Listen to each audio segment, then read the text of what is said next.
Hello दोस्तों, नमस्कार। मैं अनिल शर्मा आप सभी का आदर्श एग्रीकल्चर परिवार में हार्दिक स्वागत करता हूं।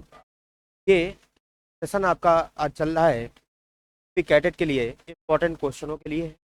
तो आप सभी को ध्यान से देखें और क्वेश्चंस करें और शेयर करें। ठीक है, पहले पढ़ें और देखें।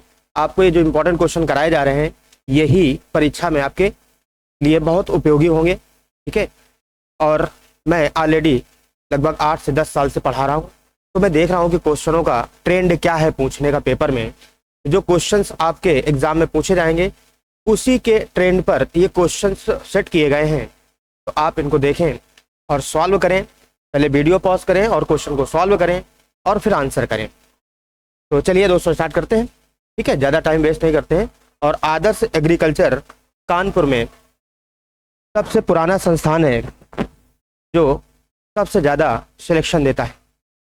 ये बात आप सभी जानते भी हैं जो बच्चे जुड़े हुए हैं इस परिवार से। तो आप जो लोग नहीं जुड़े हैं या जो लोग पहली बार इस वीडियो को देख रहे हैं, तो आपको अगर अच्छा लगता है पहले आप ये देखें, आपको बढ़िया लगता है कि हाँ बहुत कंटेंट अच्छा है, वाजिब है और आपके पेपर के लिए ज़रूरी है, और आपको जो पेपर में क्वेश्चंस बनेंगे इसके वो आपको यहीं से मिलेंगे।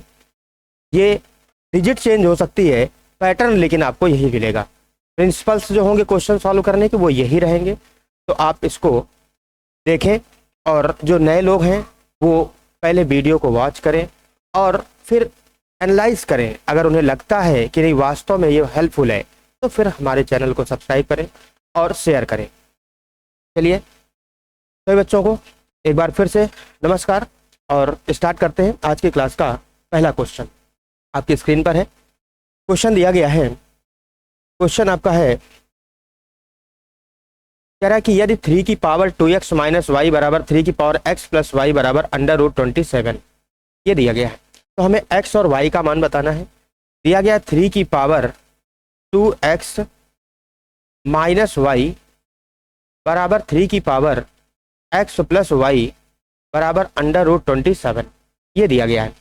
तो बेटा यहाँ पर आपको करना क्या होता है, पहले देखिए 27 को हम लोग क्या लिख सकते हैं, इस बात को समझेंगे। तो 27 को हम लोग यहाँ पर क्या लिख सकते हैं, तो यहाँ पर हो जाएगा 3 की पावर 2x माइनस वाई बराबर 3 की पावर x प्लस वाई बराबर 27 को लिख सकते हैं 3 की पावर कितना, 3 की पावर 3, और रूट लगे होने की वजह से अपान में क्या लिखना पड़ेगा, 2 लिखना पड़ेगा। समझ पा रहे होंगे बात को। देखिए पहला तरीका तो ये है कि आप इससे तुलना करवा दीजिए। तो x प्लस वाई और 2x माइनस वाई और x प्लस वाई के मान आ जाएंगे। दोनों समीकरणों को हल करके कर सकते हो, बट ऐसे क्वेश्चनों को आप ऑप्शन से किया करें। जैसे मान लीजिए कि हमने x बराबर 1 लिया, y बराबर 1/2 लिया। जब हम x बराबर 1 लेंगे यहाँ पर रखेंगे तो 3 की पावर आ जाएगा 2 × 1 माइनस 1/2। क्या ऐसा करने पर 3/2 आ रहा है? तो देखिए बेटा 2 एकम 2, 2 एकम 2, 2 में से अगर 1/2 घटाएंगे तो बेटा ये आ जाएगा 3 की पावर 3/2 जो कि लास्ट में लिखा हुआ है। अब हम इसको आगे वाले को चेक करते हैं कि क्या हमें यहाँ 3 की पावर x की जगह x का मान 1 रखने पर पहला ऑप्शन, और प्लस y का मान 1/2 रखने पर क्या 3/2 आ रहा है, 3 की पावर 3/2 आ रहा है कि नहीं आ रहा है। तो हम बेटा यहाँ पर पाएंगे कि यहाँ पर देखिए जब इनको दोनों को जोड़ेंगे तो यहाँ भी हमको रिजल्ट में 3 की पावर 3/2 आएगा, जो कि तीनों केस में सेम वैल्यू आ रही है। तो इसका मतलब जो इस क्वेश्चन का आंसर होगा वो बेटा आपका होगा कौन सा वाला होगा, इस क्वेश्चन का जो आंसर होगा वो ऑप्शन ए होगा। कौन सा होगा, ऑप्शन ए सही होगा। x का मान क्या होगा बेटा, x का मान होगा 1/1 और y का मान होगा 1/2। क्लियर हो गई बात। अब इसी क्वेश्चन को आप अगर ऐसे करना चाहें कि भाई हम इसको सॉल्व करना चाहते हैं, तो अगर आप इसको सॉल्व करना चाहते हैं तो बेटा पहले आप इसकी इससे कंपेयर करा दीजिए। तो आपको मिल जाएगा 2x माइनस वाई, और लास्ट से आप पहले इस वाले को 3 की power 2x minus y equal to 3 की पावर x प्लस वाई, इसकी कंपेयर आप लास्ट वाले से कराइए तो यह आ जाएगा 3/2, और फिर इसकी कंपेयर लास्ट वाले से कराइए तो यह आ जाएगा x प्लस वाई बराबर 3/2। अब इन दोनों को आप सॉल्व कर लीजिए तो आपको x और y की वैल्यू इंडिविजुअल मिल जाएगी। समझ पा रहे होंगे बात को। बढ़ें आगे, अगले क्वेश्चन की ओर बढ़ा जाए। चलिए अगला क्वेश्चन क्लियर हो गया बेटा सारे लोगों को? चलिए अगला क्वेश्चन है, अगला क्वेश्चन नंबर 2 आपके सामने रहा। क्वेश्चन नंबर 2 क्या कह रहा है? क्वेश्चन नंबर 2 में बेटा बोला गया है कि लॉग, अब देखिए ये जो क्वेश्चन लॉग का है बेटा, इसमें बोला गया है कि लॉग 3125 बेस में कितना बोला गया बेटा 5, कह रहा है इसका मान क्या होगा, इसका आपको क्या बताना है, मान बताना है। तो आपको करना क्या होता है बेटा, देखिए यहां पर log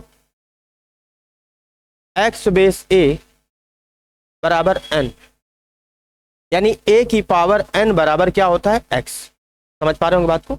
a की पावर x बराबर क्या होता है, a की पावर n बराबर x, तो यानी ये जो a है बेस में है और इक्वल टू n है, तो यहां हमें पता नहीं है n क्या है, ये नहीं पता है। तो बेटा हम यहाँ पर 5 की पावर क्या लिखेंगे, 5 की पावर लिखेंगे n और बराबर लिखेंगे 3125, और 3125 के क्या करेंगे, फैक्टर करेंगे। 3125 के फैक्टर करेंगे, 5 से डिवाइड करिए, 5 6 जा 30, 5 2 जा 10, 5 5 जा, अगेन 5 से करिए, 5 1 जा, 5 2 जा 5 5 जा, अगेन 5 से डिवाइड होगा 2, 5 फिर 5 से डिवाइड होगा 5, फिर 5 से डिवाइड करेंगे 1, यानी ये बन गया 5 की पावर 5। तो ये आ जाएगा बेटा 5 की पावर n बराबर 5 की पावर 5। अब देखो 5 की पावर 5 जैसे बना, तो दोनों तरफ आधार कैसे है, दोनों तरफ आधार बराबर है, और आधार अगर बराबर होंगे तो घातों की तुलना कर देंगे, और जब घातों की तुलना कर देंगे तो बेटा आप पाएंगे कि इधर घात में n लिखा हुआ है, इधर घात में 5 लिखा हुआ है, तो हम कह सकते हैं कि यहाँ पर जो वैल्यू आएगी n की, बेटा वो n की वैल्यू क्या आएगी, 5 आएगी। यानी आपसे जिसका मान पूछा गया था कि लॉग 3125 का मान क्या होगा, तो वो बेटा मान होगा, कितना होगा, वो मान होगा बेटा 5। क्या होगा बेटा, तो कौन सा ऑप्शन सही होगा, option number c is the right answer. Clear हुई बात बेटा, क्लियर हुई बेटा बात? बढ़े आगे, आगे बढ़ा जाए। देखिए मैं बहुत टाइम आपका वेस्ट नहीं करूंगा, ठीक है, मैं बहुत ज्यादा बातें नहीं करूंगा, आपको पढ़ना है सही से, ठीक है, और यहाँ पर क्वालिटी कंटेंट आपको मिलेगा। चलें आगे बढ़े। अगला क्वेश्चन नंबर 3 आज की क्लास का कह रहा है कि यदि x y का प्रतिलोमानुपाती है, x y का प्रतिलोमानुपाती, प्रतिलोमानुपाती मतलब होता है बेटा कि एक अगर घट रहा है तो दूसरा बढ़ेगा, और एक अगर बढ़ रहा है तो दूसरा घटेगा। तो यहां पर हम इसको ऐसे लिखेंगे प्रतिलोमानुपात को, x proportional to, sorry inversely, प्रतिलोमानुपाती है इनवर्सली प्रोपोर्शनल टू y, यानी x inversely proportional to y, x y का प्रतिलोमानुपाती है। अब बेटा यहां से जब तक हम ये प्रोपोर्शनल टू का सिंबल नहीं हटाएंगे तब तक इसको सॉल्व नहीं कर सकते। तो बराबर लिखेंगे जब, तो यहाँ पर कुछ ना कुछ क्या आएगा, कांस्टेंट आएगा, और कांस्टेंट जब आएगा वो के हम अपनी तरफ से रखेंगे। फिर हम यहाँ पर एक बार बेटा यहाँ पर वैल्यू x और y की दी जाएगी, और एक बार आपको फिर वैल्यू निकालने के लिए बोला जाएगा। तो x y की वैल्यू यहाँ क्यों दी जाएगी कि x बराबर यहाँ पर 1 रखे, बराबर k की जगह k रखिए, y की जगह बेटा आप कितना रखेंगे 3। तो बेटा आप देख पा रहे होंगे k का मान कितना आ जाएगा 3। इस मान को उठाकर बेटा यहाँ रखना है, तो ये आपको नई इक्वेशन मिलेगी, x बराबर k की जगह जब आप 3 रखोगे तो ये हो जाएगा 3/y। अब दोबारा जब आप इतना कर लेंगे तो आपको बेटा यहां पर देखो कह रहा है x का मान क्या होगा यदि y बराबर क्या हो, y बराबर 5 हो। तो अब हम y की जगह क्या रखेंगे 5, तो x बराबर 3 और y की जगह जब हम 5 रखेंगे तो x का मान क्या आएगा, x का मान आएगा 3/5, और हमसे x का मान पूछा गया है तो बेटा x का मान होगा 3/5। ऑप्शन कौन सा सही होगा, ऑप्शन सही होगा बेटा आपका सी। क्लियर हुआ, क्लियर हुआ बेटा? बढ़े आगे, अगले क्वेश्चन की ओर चलते हैं। अगला क्वेश्चन है, 3 संख्याएं किसमें है, समांतर श्रेणी में, 3 संख्याएं समांतर श्रेणी में हैं, और कह रहा है उनका गुणनफल 27 है, और उनका योगफल 27 है, और गुणनफल उनका 504 है।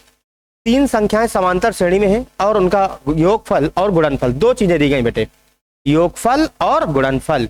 योगफल कितना दिया गया है 27, और गुणनफल कितना दिया गया बेटा, वो दिया गया है 504। समझ रहे हैं बात को, कितना दिया गया 504। तो आप सिंपल सी बात सुनिए, आपको करना क्या होता है ऐसे क्वेश्चनों में, अगर आप चाहते हैं कि हम इस क्वेश्चन को सॉल्व करें तो आपको 3 संख्याएं समांतर श्रेणी में जब भी कभी माननी हो तो आप बेटा मान सकते हैं a minus D comma a और a प्लस डी। पहले इनको जोड़ लेते हैं, तो जोड़ेंगे तो आ जाएगा a minus D plus a minus D plus a plus D, और बराबर 27 लिखेंगे बेटा, तो d से d कैंसिल आउट हो जाएगा, 3a बराबर आ जाएगा 9, राइट बेटा, सॉरी 27, 3 से काटेंगे तो कितना आ जाएगा 9। a का मान बेटा 9 आ गया, a का मान 9 आ गया, मतलब a की वैल्यू हमें 9 पता चल गई। अब कह रहा है कि इनका तीनों का अगर गुणा किया जाए, तीनों का क्या किया जाए, तीनों का अगर गुणा किया जाए तो यानी a माइनस डी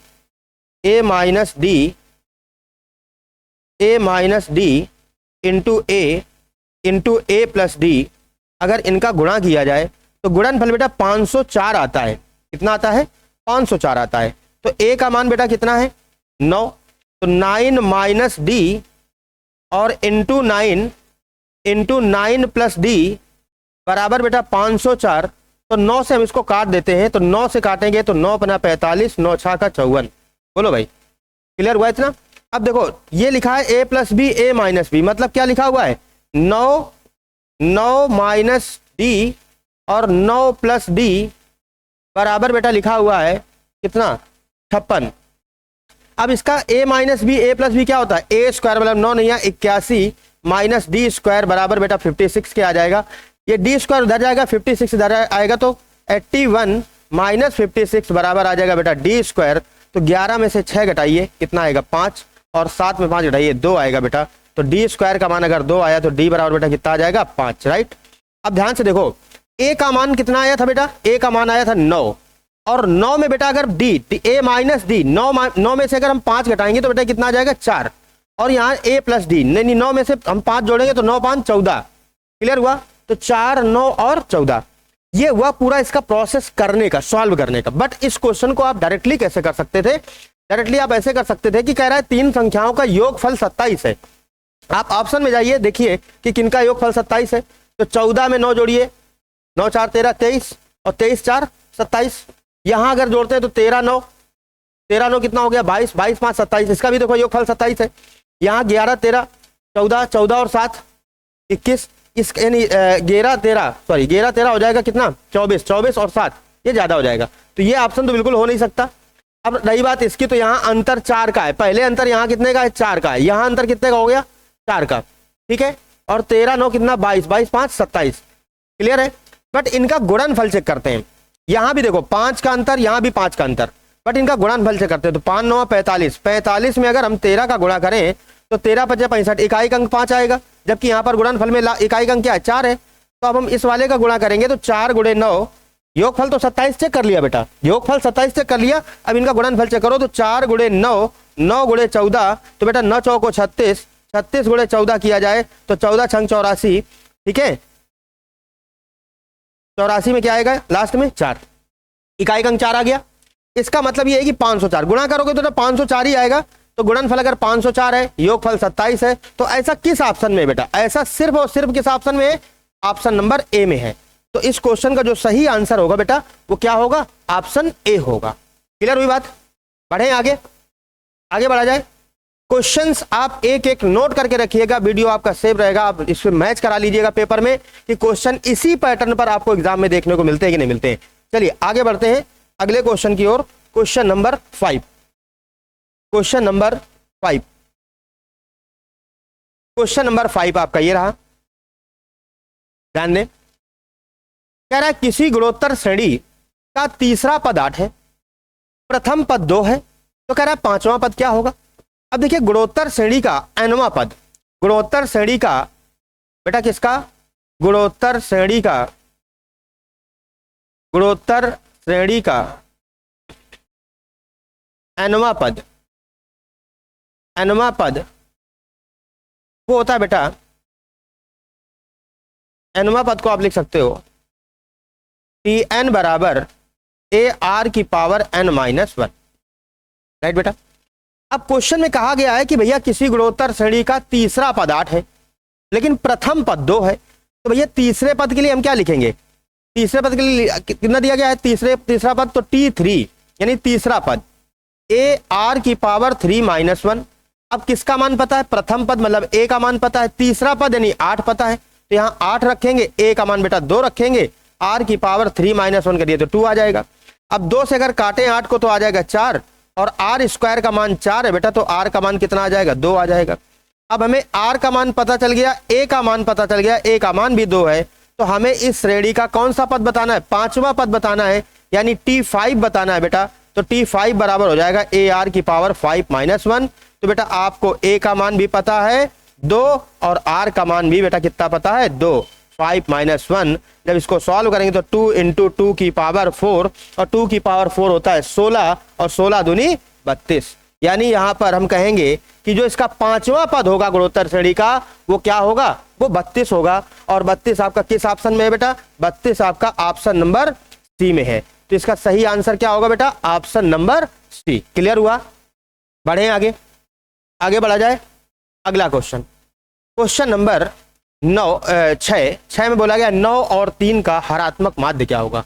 हरात्मक माध्य बेटा क्या होता है, हरात्मक माध्य बेटा कोई बच्चा बताएगा क्या होता है हरात्मक माध्य?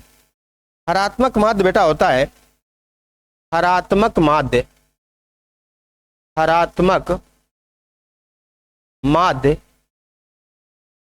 बराबर होता है बेटा 2AB upon A plus B. हरात्मक माध्य क्या होता है बेटा, 2AB upon A plus B. तो बेटा यहाँ A कितना दिया गया है, A दिया गया है आपको 9, B कितना दिया गया बेटा, वो 3 दिया गया है। तो रख दीजिए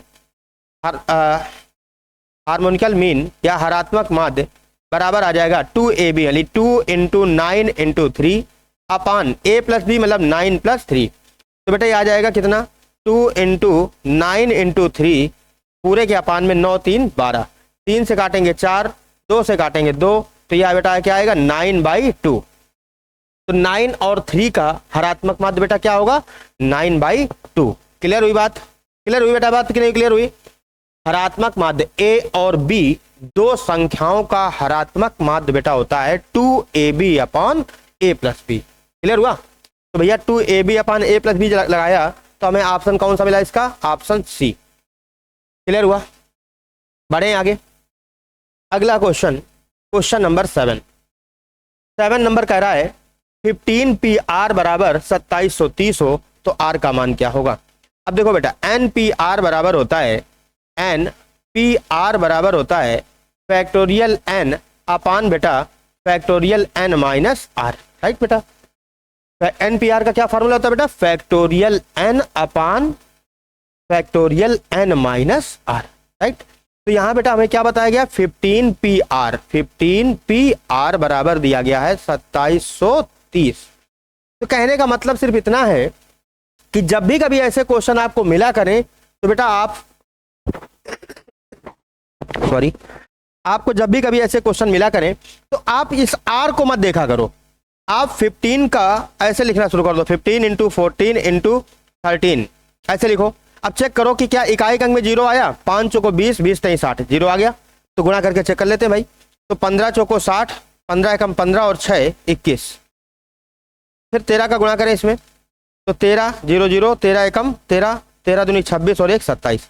3 बार गुणा करने पर हमें वही वैल्यू मिल गई जो लिखी थी। पहले 2 बार गुणा करते तो 2 बार गुणा करने पर 210 आया। 3 बार गुणा किया, अगर 3 बार गुणा करने पर नहीं मिलता तो हम इसके आगे 12 का गुणा करते, 13 के बाद फिर 12 का गुणा करते, फिर नहीं मिलता तो 11 का गुणा करते। ज्यादा आपको पेन लेने की जरूरत नहीं दुनिया भर का, सिंपल आप इसको मल्टीप्लाई करिए। आपके जो ऑप्शन हैं आप देख पा रहे हो 4 तक है, यानी 15 को हमें 4 बार ही लिखना होगा। 15 से कहां तक जाना होगा, 15 14 13 12 मैक्सिमम। तो भाई आप क्या करेंगे ज्यादा यहाँ पर इस फार्मूले को अप्लाई करके सिंपल आप 15 को उठाइए और ऐसे मल्टीप्लाई करते चेक कर लीजिए। तो भैया कितनी बार में आपको 2730 मिल गया, 3 बार में। और अगर 3 बार में मिल गया तो इसका मतलब है कि इस क्वेश्चन में R का मान क्या होगा, R का मान बेटा क्या होगा इस क्वेश्चन में, R का मान 3 होगा। बोलो क्लियर हुआ कि नहीं हुआ? बढ़े आगे। अगला क्वेश्चन, क्वेश्चन नंबर 8 कह रहा है यदि cos थीटा बराबर 5/13 हो तो sec थीटा का मान क्या होगा। बड़ा आसान क्वेश्चन है, बिल्कुल हलवा टाइप का क्वेश्चन है। आप सभी बच्चे जानते हो कि cos थीटा को हम लोग क्या लिख सकते हैं, cos थीटा को हम लोग लिख सकते हैं 1/sec थीटा, 1/sec थीटा। यानी cos को अगर रिवर्स कर दिया जाए, उल्टा कर दिया जाए तो cos का उल्टा sec होता है। तो अगर हमें cos थीटा की वैल्यू दी गई बेटा 5/13 तो हमें sec थीटा निकालना है, तो sec थीटा में इसको रिवर्स कर दीजिए तो क्या आ जाएगा 13/5। तो अब 13/5 किस ऑप्शन में भाई, 13/5 है कहीं पर, कहीं है 13/5, कहीं नहीं है, 13/5 कहीं भी नहीं है। तो भैया 13/5 कहीं नहीं, तो आपका आंसर होगा नन ऑफ दिस। समझ पा रहे हैं बात को, आंसर क्या होगा इसका none of this. Cos theta का मान 5/13 है, तो सेक थीटा का मान यानी जो कॉस का मान होगा उसका रिवर्स मान सेक थीटा का होता है, तो कॉस का उल्टा कर देंगे तो सेक थीटा का मान हो जाएगा। बात समझ में आ गई होगी भाई। बढ़ा जाए आगे। अगला क्वेश्चन नंबर 9 आपके सामने लिखा हुआ है। क्वेश्चन नंबर 9 का आंसर करेंगे बच्चे। क्या आएगा इसका आंसर क्वेश्चन नंबर 9 का? Sine 30 cos 60 plus cos 30 sine 60। बच्चे आप जानते होंगे कि अगर हम बोलें आपसे कि साइन ए प्लस बी का मान क्या होता है, तो होगा बेटा sign A cos B plus cos A sine B, ये मान होता है बेटा। साइन ए प्लस बी का क्या होता है? Sign A cos B plus cos A sine B, right बेटा। तो अब यहां देखो ए कितना है? 30, ठीक है। लिखा हुआ है, क्या लिखा हुआ है? Sine 30 into cos 60 plus cos 30 into sine 30 into sine 60। तो बेटा इसको हम लोग लिख क्या सकते हैं? इसको हम लोग लिख सकते हैं साइन 30 प्लस 60, यानी इसको जोड़ेंगे तो यह आ जाएगा साइन 90, और साइन 90 का मान बेटा क्या होता है? 1 होता है। बोलो भाई, साइन 90 का मान क्या होता है बेटा? 1। साइन 90 का मान हमारा 1 होता है, तो 1 है कहीं ऑप्शन में? ए ऑप्शन सही है। इस क्वेश्चन का कौन सा ऑप्शन सही होगा? A option. क्लियर हुआ? बढ़े आगे अगले क्वेश्चन की ओर। क्वेश्चन नंबर 10, tan 15 का मान क्या होगा? अब बेटा tan 15 का मान वैसे तो बच्चे याद कर लेते हैं, बट आपको याद नहीं तो आप ऐसे कर सकते हैं। tan a माइनस बी बराबर tan a plus tan b, sorry tan a minus tan b upon 1 plus tan a tan b,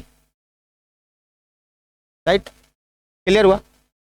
अब बेटा यहां पर आपको करना क्या है? a बराबर, अगर क्योंकि 15 निकालना है तो a का मान हम अगर 45 ले लें 45 डिग्री, और b का मान बेटा हम लोग 30 डिग्री ले लें, तो दोनों को देखो माइनस करिए 15 आ जाएगा।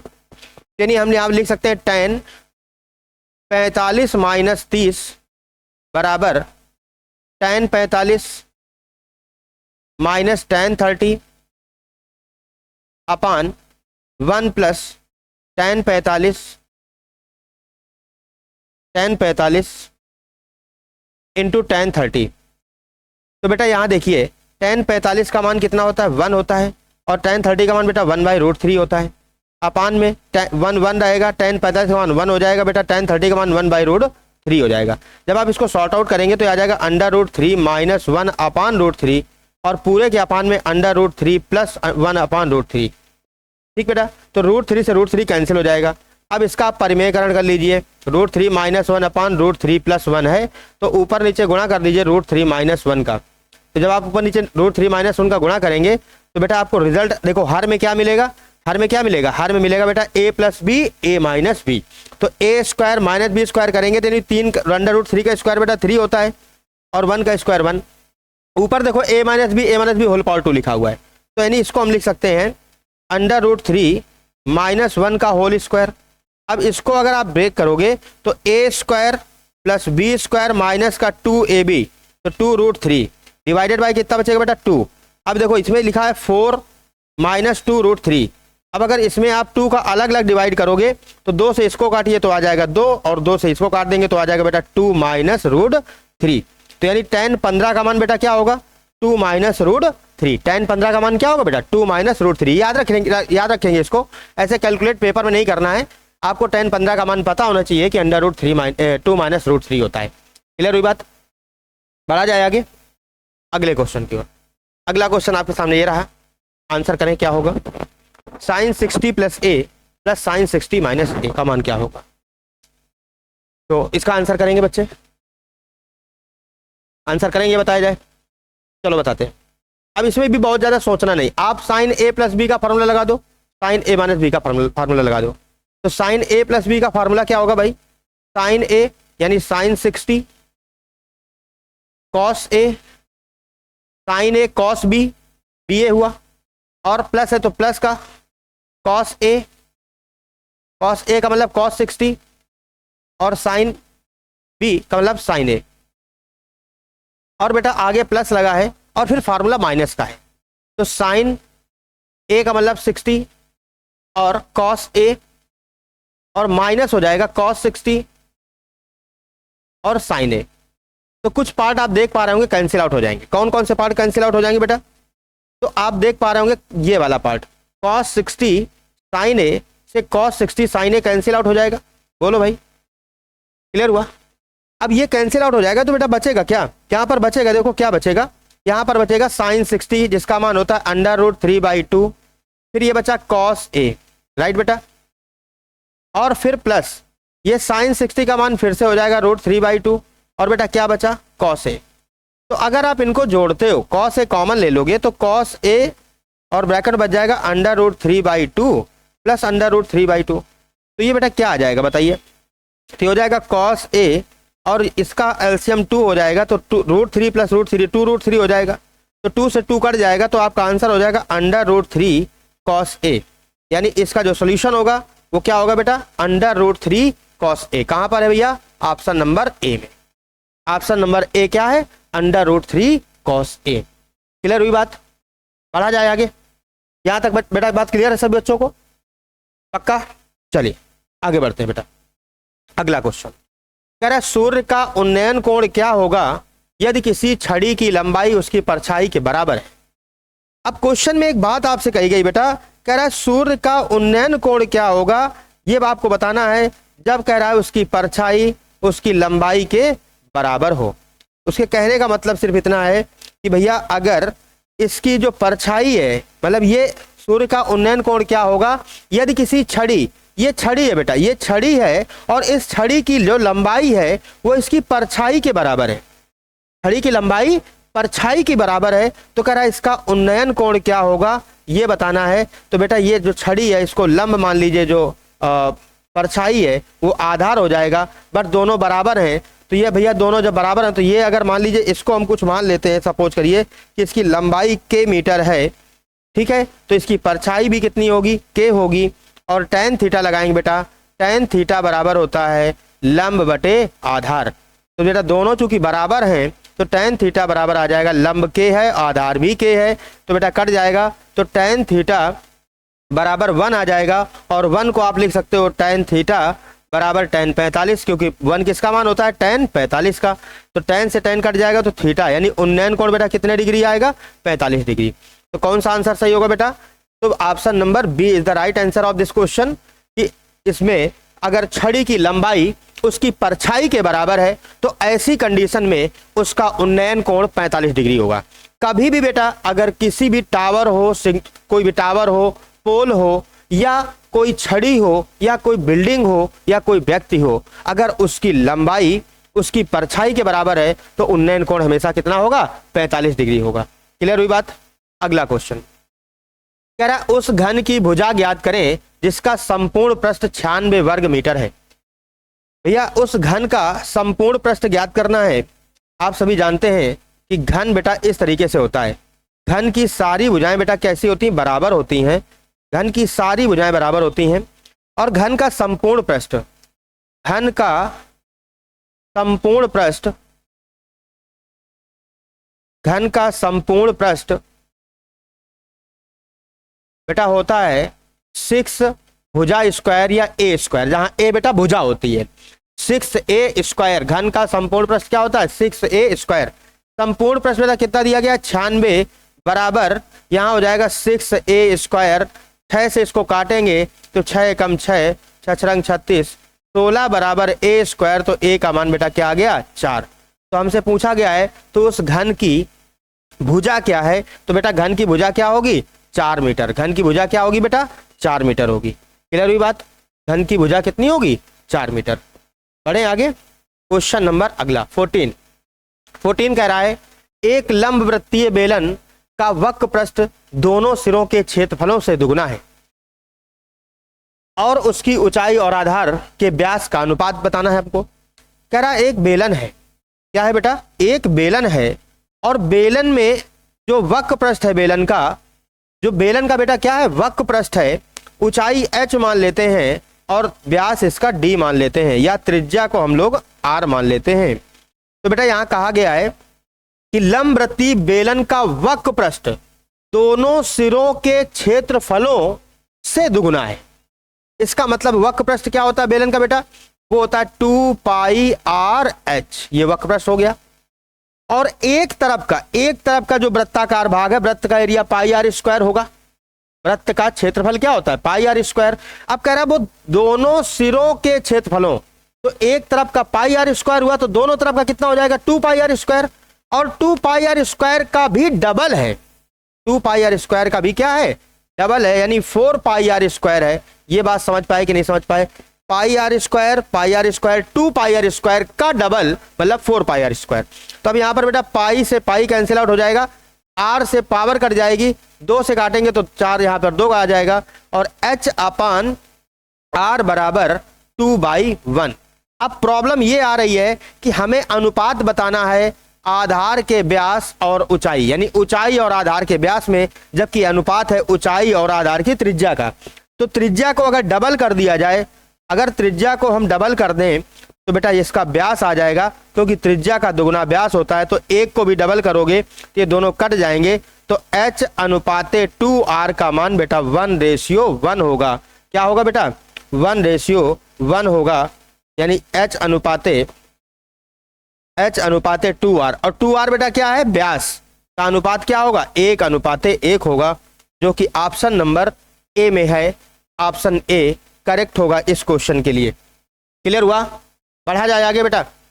चलिए आगे बढ़ते हैं, क्वेश्चन नंबर अगला 15 नंबर क्वेश्चन आज की क्लास का कह रहा है उस शंकु का वक्र पृष्ठ ज्ञात कीजिए जिसकी आधार त्रिज्या 6 सेंटीमीटर और ऊंचाई 8 सेंटीमीटर है। तो बेटा यहां पर हम एक शंकु बना लेते हैं ऐसे, और इस शंकु की हमें आधार त्रिज्या पता है कितनी दी गई बेटा, आधार त्रिज्या हम लोगों को दी गई 6 सेंटीमीटर, और बेटा इसकी ऊंचाई दी गई है कितनी, इसकी ऊंचाई दी गई हम लोगों को बेटा 8 सेंटीमीटर। ऊंचाई कितनी दी गई है 8 सेंटीमीटर, और हमें इसका वक्र पृष्ठ निकालना है। तो वक्र पृष्ठ निकालने के लिए पहले हमें तिरछी ऊंचाई निकालनी पड़ेगी, L बराबर तिर्यक ऊंचाई L बराबर r square plus h square. तो L बराबर बेटा हो जाएगा r मतलब 6 का स्क्वायर और प्लस h मतलब 8 का स्क्वायर। तो L बराबर हो जाएगा √36 प्लस 64, यानी जो कि आएगा √100, और √100 का मान यानी तिरछी ऊंचाई आ जाएगी 10 सेंटीमीटर। तो तिर्यक ऊंचाई बेटा कितनी आ गई इसकी 10 सेंटीमीटर, इसकी तिर्यक ऊंचाई आ गई। अब हमें इसमें बताना है शंकु का वक्र पृष्ठ। तो बेटा शंकु का वक्र पृष्ठ बराबर होता है बेटा पाई आर एल। क्या होता है पाई आर एल। तो पाई को पाई रहने दीजिए, आर कितनी बेटा 6, तिरछी ऊंचाई कितनी आई 10, तो बेटा इसका वक्र पृष्ठ क्या आएगा 60 पाई वर्ग सेंटीमीटर। इसका वक्र पृष्ठ बेटा क्या होगा 60 पाई वर्ग सेंटीमीटर होगा, जो कि ऑप्शन नंबर किस में है बेटा, ऑप्शन नंबर बी में। क्लियर हुआ। तो किसी भी शंकु का अगर वक्र पृष्ठ निकालना है तो उसका वक्र पृष्ठ का फार्मूला क्या होता है बेटा पाई आर एल। क्लियर हुआ। बढ़े आगे, आगे बढ़ा जाए। क्वेश्चन नंबर अगला क्वेश्चन गोले से है।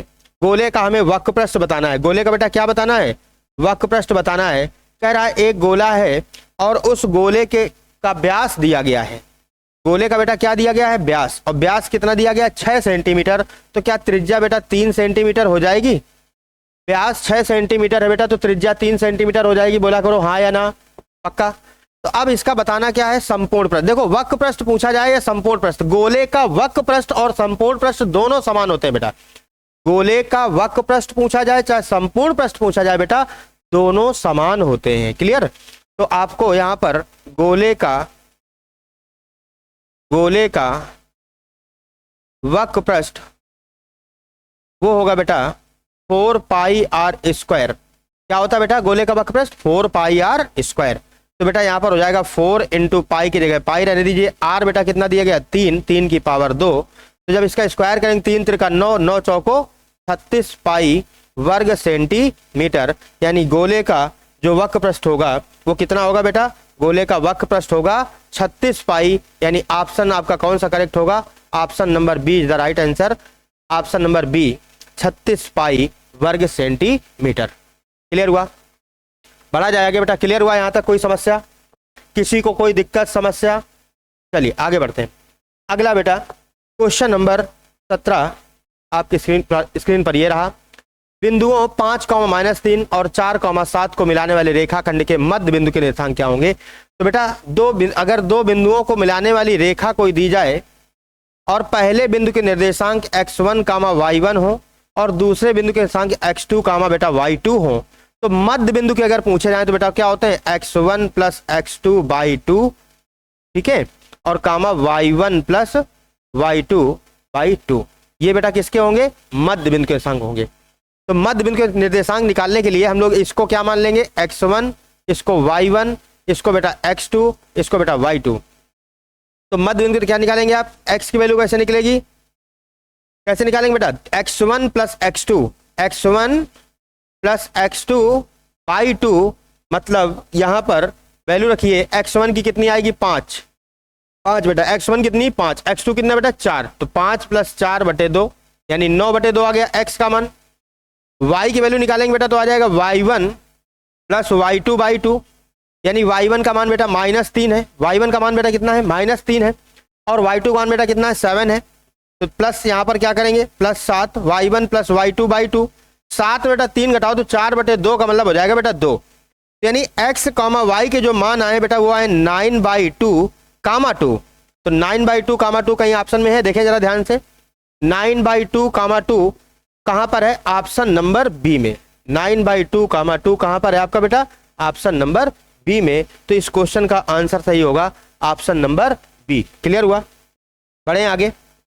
अगला क्वेश्चन नंबर 18। क्वेश्चन नंबर 18 आज की क्लास का कह रहा है कि माध्यिका क्या होगी। आपको आंकड़ा दिया गया, डेटा दिया गया, और इस डेटा की आपको क्या बताना है? माध्यिका बतानी बेटा। तो माध्यिका निकालने के लिए पहले दिए गए आंकड़ों को या तो आरोही क्रम में लिखिए या फिर अवरोही क्रम। आरोही का मतलब बढ़ता हुआ क्रम, अवरोही का मतलब घटता हुआ क्रम। तो या तो बढ़ते हुए क्रम में लिखिए या तो घटते हुए क्रम में लिखिए। तो बेटा यहाँ देखिए 46, 41 में सबसे छोटा कौन सा दिख रहा है?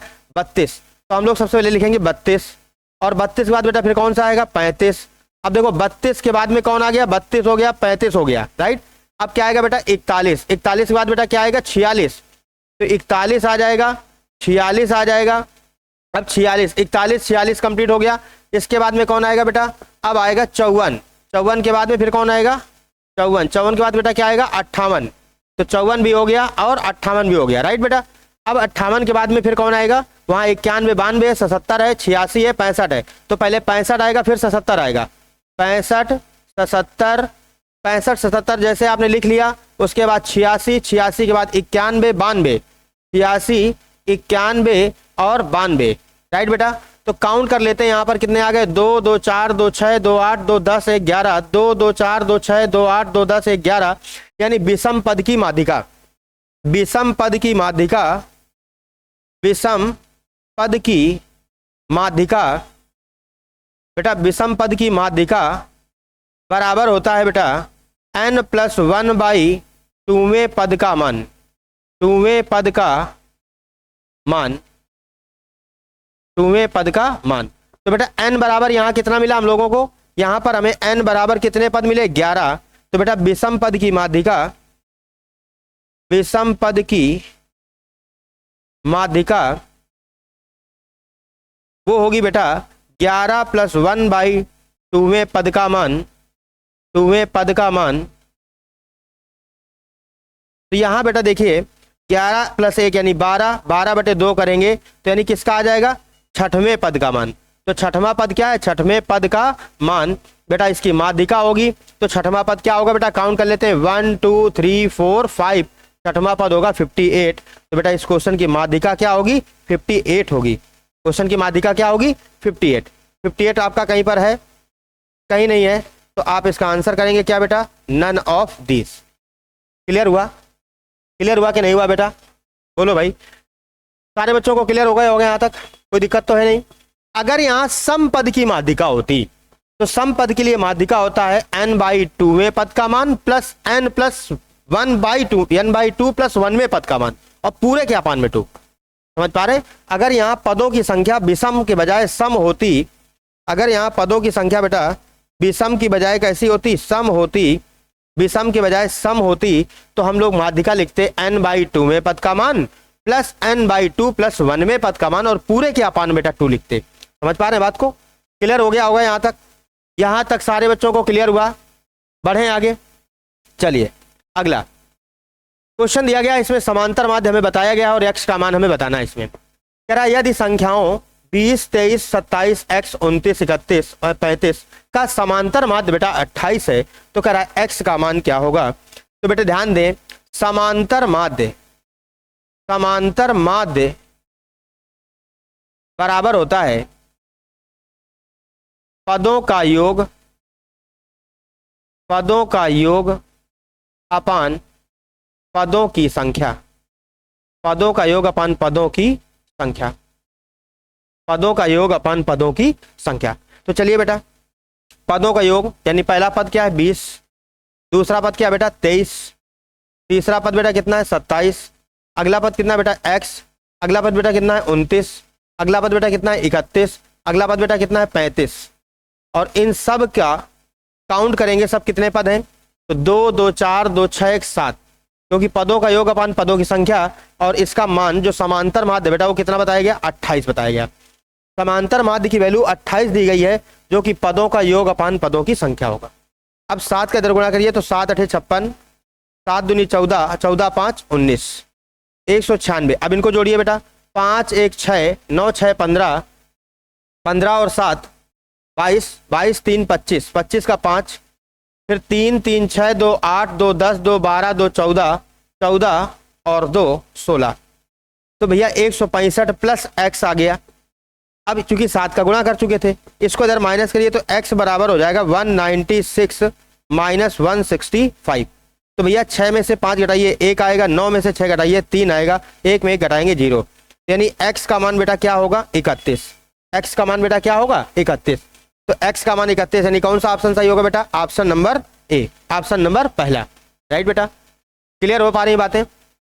समांतर माध्य बराबर क्या होता है? पदों का योग अपान पदों की संख्या। कोई दिक्कत तो नहीं है यहाँ तक? चलिए बढ़े आगे, आगे बढ़ा जाए। चलिए अगला क्वेश्चन बेटा कह रहा है आंकड़ों का बहुलक क्या होगा? बहुलक का मतलब बेटा होता है जिसकी बारंबारता सबसे ज्यादा हो। बहुलक का मतलब क्या होता है? जिसकी बारंबारता सबसे अधिक हो, उसे हम क्या कहते हैं? उसे बहुलक कहते हैं। समझ गए? मोड, यानी जिसकी बारंबारता, जिसकी फ्रीक्वेंसी सबसे ज्यादा होती है उसे मोड कहते हैं। बात समझ में आ गई? तो बेटा यहाँ पर देखिए ध्यान से, अगर हम बात करें कि कौन सबसे ज्यादा बार आया होगा, तो आप देखिए 7 कितनी बार आया? 1 2 3 4 5 6 7 8 9, 9 बार 7 आया है। और कोई रिपीट होता दिख रहा है? और कोई इतना रिपीट होता दिख नहीं रहा है। तो सबसे ज्यादा फ्रीक्वेंसी किसकी है? सबसे ज्यादा फ्रीक्वेंसी बेटा किसकी है? 7 की है। तो इस क्वेश्चन में जो बहुलक होगा वो क्या होगा बेटा? ऑप्शन सी, यानी इस क्वेश्चन का जो बहुलक होगा वो 7 होगा। बहुलक कितना होगा बेटा? इसका बहुलक होगा, इसका बहुलक होगा बेटा 7। कितना होगा? बहुलक 7 होगा, यानी 7 की फ्रीक्वेंसी सबसे ज्यादा है, इसलिए जिसकी फ्रीक्वेंसी सबसे ज्यादा होती है वो उसका बहुलक होता है। कोई दिक्कत समस्या यहाँ तक? कोई दिक्कत समस्या बेटा यहाँ तक? सारे बच्चों को क्लियर हो रहा है? तो ये जो बहुलक है इसका 7 हो जाएगा, क्योंकि 7 की फ्रीक्वेंसी सबसे ज्यादा है। चलिए आगे बढ़े, आगे बढ़ा जाए। चलिए, अरे थैंक यू आ गया। चलिए, तो उम्मीद करते हैं आप सभी को यहाँ तक के जो क्वेश्चंस कराए गए उनको वो समझ में आए होंगे, आपने क्लास को एंजॉय किया। क्लियर? तो जो क्वेश्चंस आपको यहाँ पर कराए जा रहे हैं ये आपको कंटिन्यू कराए जाएंगे, और ये इंपॉर्टेंट क्वेश्चनों की सीरीज है जो आपके एग्जाम के लिए बहुत ज़्यादा हेल्पफुल होगी। क्लियर? तो ये हमारे यूट्यूब चैनल आदर्श एग्रीकल्चर कानपुर, ठीक है, यहाँ पर आपको मिल जाएगा सर्च करने पर। बाकी आप जो बच्चे जुड़े हुए हैं वो तो जानते ही हैं, जो नए जुड़ रहे हैं, जो नए बच्चे देख रहे हैं इस वीडियो को, अगर उन्हें लगता है कि वास्तव में क्वेश्चनों की क्वालिटी है और क्वेश्चन एग्जाम में मिलते हैं ऐसे और उनको समझ आ रही चीज़ें, तो चैनल को सब्सक्राइब करिए, शेयर करिए और लाइक करिए। थैंक यू सो मच, धन्यवाद।